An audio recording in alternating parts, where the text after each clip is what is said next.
அனைவருக்குமே வணக்கம். சற்று முன் கிடைத்திருக்கக்கூடிய ஒரு மிக மிக முக்கியமான செய்தி ஒன்று வெளியாகி உள்ளது.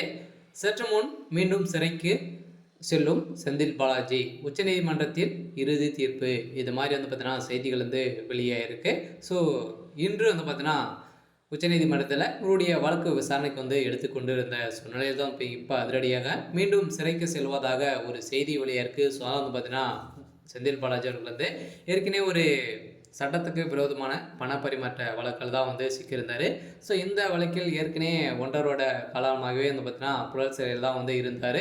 இப்போ அவருக்கு நிபந்தனை ஜாமீன் தான் கொடுத்துருக்காங்க. ஸோ வந்ததுமே அவர் அமைச்சராக பொறுப்பேற்றதான் பார்த்தீங்கன்னா நீதிமன்றம் சரமாரியாக தமிழக அரசுக்கும் செந்தில் பாலாஜி அவர்களுக்கும் பார்த்தீங்கன்னா கேள்விகள் எழுப்பியிருந்த சூழ்நிலையில் இந்த கேள்விக்கு பதிலே அளிக்காத இருக்கக்கூடிய நிலையில் பார்த்தீங்கன்னா பதில் அளித்தே ஆக வேண்டும் அப்படின்ற மாதிரி தான் இப்போ உச்சநீதிமன்றம் தீர்ப்பளிக்கக்கூடிய நிலையில் தான் இப்போ அதிரடியாக இதற்கு பதில் அளிக்கலை அப்படின்னா கூடிய விரைவில் நீங்கள் சிறைக்கு செல்வீங்க அப்படின்ற மாதிரி தான் இப்போ சொல்லியிருக்கக்கூடிய நிலையில் செந்தில் பாலாஜி மீண்டும் சிறைக்கு செல்வதற்கான அனைத்து விதமான ஏற்பாடுகளும் தான் நடந்திருக்கு. ஆனால் வருகின்ற சட்டமன்ற தேர்தலுக்குள்ளே மீண்டும் கைது செய்யப்படுவார்.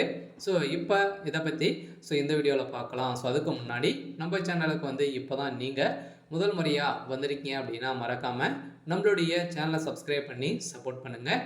வாங்க வீடியோக்குள்ளே போகலாம்.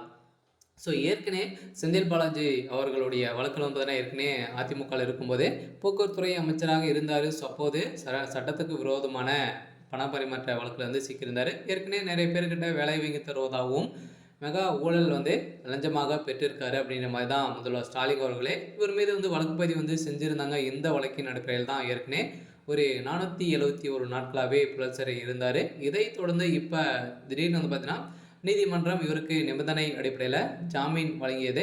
அதை ஜாமீன் வழங்கிய அடுத்த 2 நாட்களே இவர் பார்த்தீங்கன்னா அமைச்சராக பொறுப்பேற்று சாட்சிகளை அனைத்துமே கலத்தியிருக்கிறாரு அப்படின்ற மாதிரி தான் இப்போ அமலாக்கத்துறை இவர் மீது குற்றச்சாட்டுகள் வழக்கு பதிவுகளும் மீண்டும் பதிந்திருக்கக்கூடிய நிலையில் தான் இப்போ அதிரடியாக மீண்டும் சிறைக்கு செல்வதற்கான அனைத்து ஏற்பாடுகளும் நடந்திருக்கு.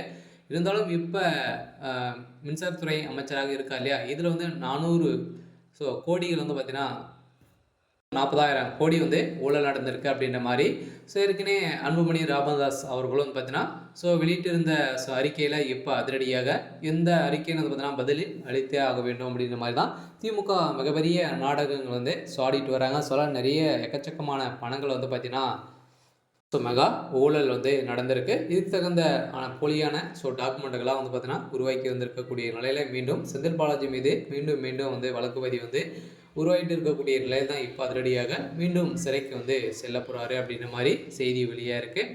சரி, ஓகே. இன்றைக்கான அப்டேட் பார்த்தீங்கன்னா இதுதான். மறக்காமல் நம்மளுடைய சேனலை சப்ஸ்கிரைப் பண்ணி சப்போர்ட் பண்ணுங்கள். தேங்க்யூ.